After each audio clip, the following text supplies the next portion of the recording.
poor man's spaghetti. Went to Sam's Club, got our grass-fed beef. We got some salt, garlic powder, onion powder, pepper, Sam's Choice toasted garlic. We got spaghetti cubes, spaghetti sauce, and spaghetti seasoning. And I got my onion right here. We're gonna chop this up the Jack way, okay? Now, you gotta be very careful, especially since I've had my third stroke, when we're cutting up this so that it doesn't cut my hand, even though I can't feel it. Okay, so we're gonna cut this in half. It's gonna give us a stable surface to cut from. Okay, let's cut that in half again. All right, and now we need to take this tough skin off. Now, usually I don't use onions because I try not to eat vegetables. But for spaghetti, there's just no way around it. You gotta have onions. I usually don't like onions when they're deep fried, like a bloomin' onion, onion rings, those little onions you get during Thanksgiving that you put in your casserole. All right, so we got our 4 pieces here. Now we wanna go slicey, slicey, slice.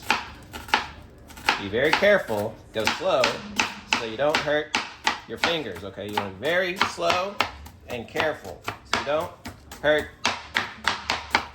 your fingers. All right, we got our medium saucepan here. We're gonna put in just a dab of oil, just a dab. You can always tell when you got a dab like that.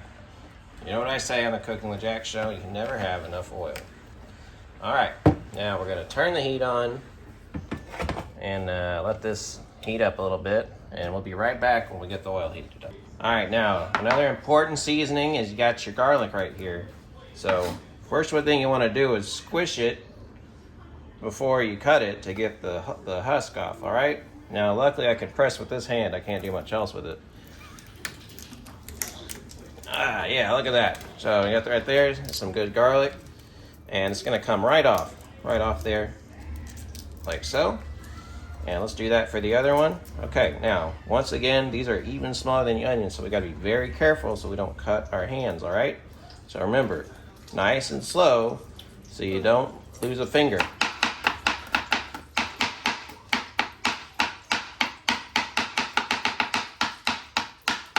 And that's what I call safety.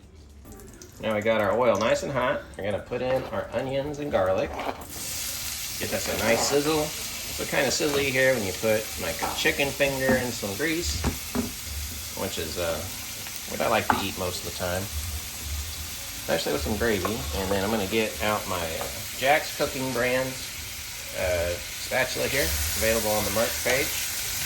And we're gonna do this for about 6 minutes until we get these nice and kind of clarified, a little caramelization, and then we'll add in our meat.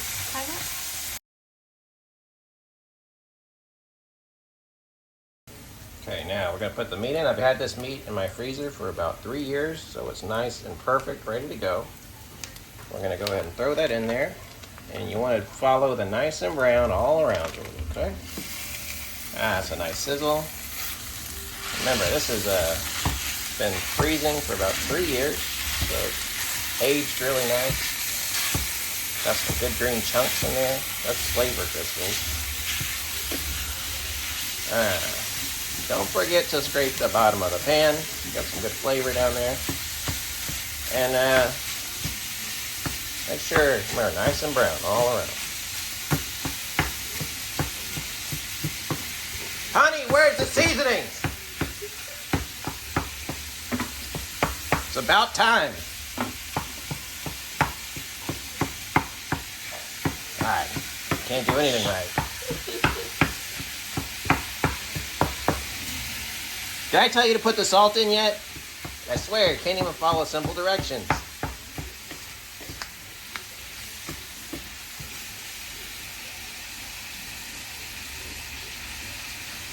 Do you think you put enough in there? Gosh.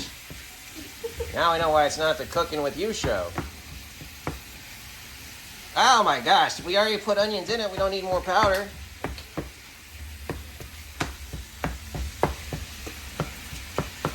Some people say I had a stroke because of eating cream cheese every day for all 3 meals, but it's dealing with this incompetence that really caused my medical problems.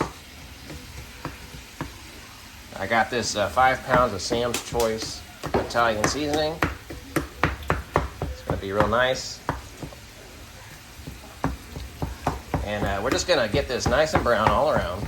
And maybe if these dumb people off camera don't mess up the dish, we can put in some spaghetti sauce in a minute.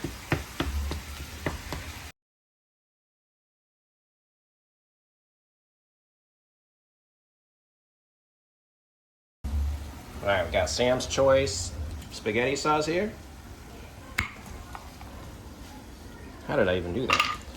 All right, let's pour some of this in. Sam's Choice is always the best because you can get it in 5-pound buckets. Especially good for cream cheese, heavy whipping cream, 5 cheese mix, Cinnabons, things like that. So what we're gonna do now, we're gonna mix this all up, nice and brown all around. And then we're just gonna let this simmer. And you wanna let this simmer for a little while just to get the flavor in there. I would say about 5 hours at least, if you're in a hurry. And we'll come back in about 5 hours and see how it tastes. All right, so here's our finished dish. Got some nice 5 cheese mix here, plus some Gouda, plus some cream cheese. And let's give it a bite here and see how it tastes. Mmm. Mmm. Mmm.